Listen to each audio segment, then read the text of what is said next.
time to back off or to give in.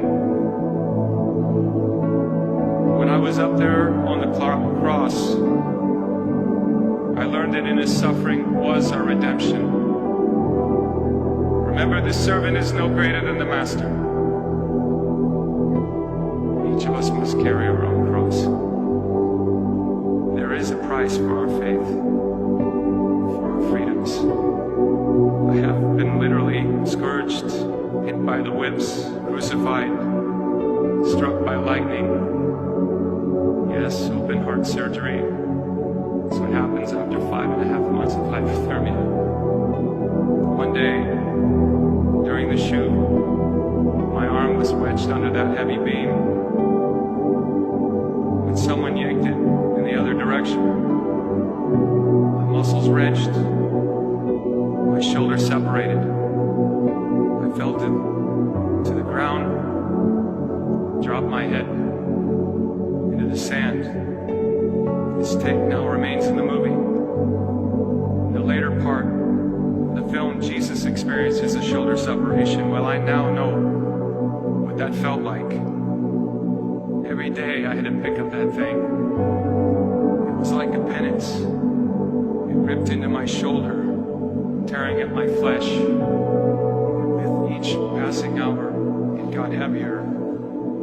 But had this been shot in a studio, you never would have seen that performance.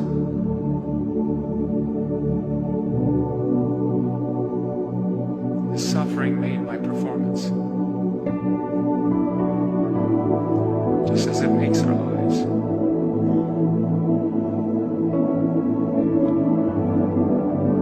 Some of us now, you know them, embrace a fake Christianity, where it's all happy talk. Call it happy Jesus in glory. Guys, there was a lot of pain and suffering before the resurrection.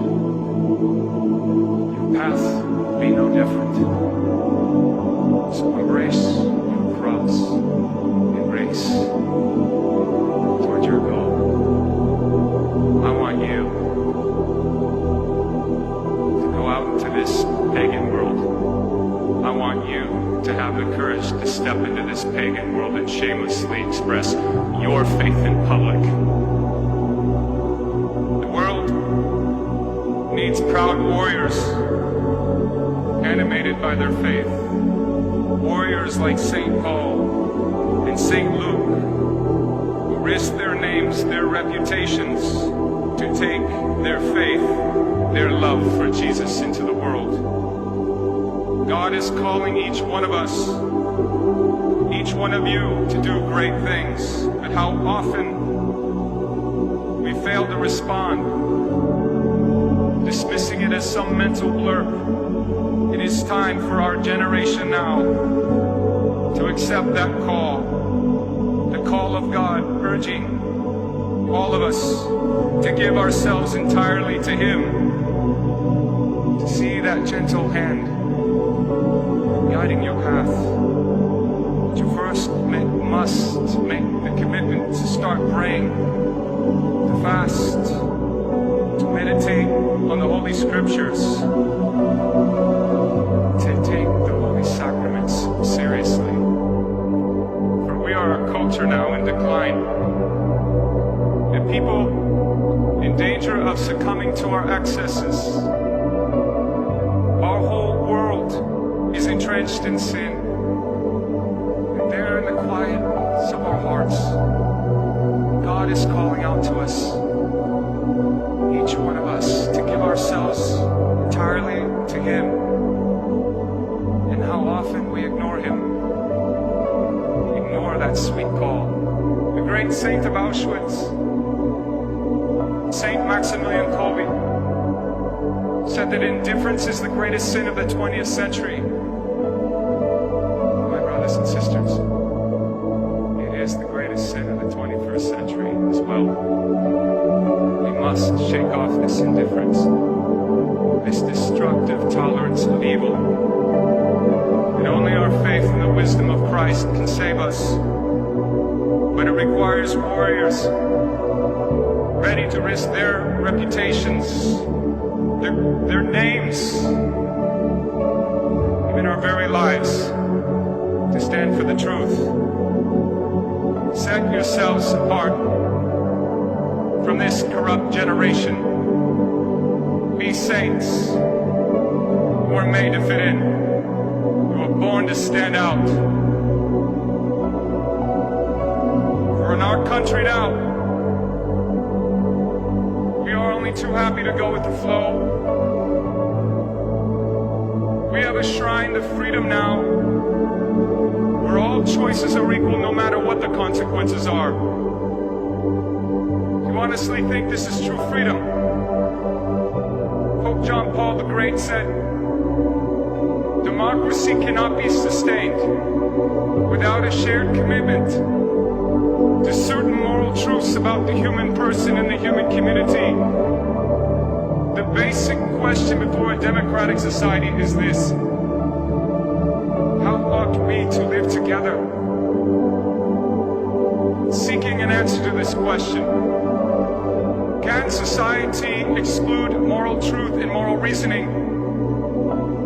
Every generation of Americans needs to know that freedom exists, not to do what you like, but having the right to do what you ought. That is the freedom that I wish for you. Freedom from sin, freedom from your weaknesses, freedom from this slavery that sin makes out of all of us. That is the freedom that is worth dying for. It reminds me of what Mel Gibson first intoned in his Academy Award-winning film Braveheart, when he said to his ragtag army, and I say to you tonight, I see before me a whole army of my countrymen here in defiance of tyranny. You have come to fight as free men. Free men you are. What would you do without freedom? Would you fight? This man says, no, we'll run and we'll live. Yeah? Fight and you may die. Run and you'll live. Or at least a while.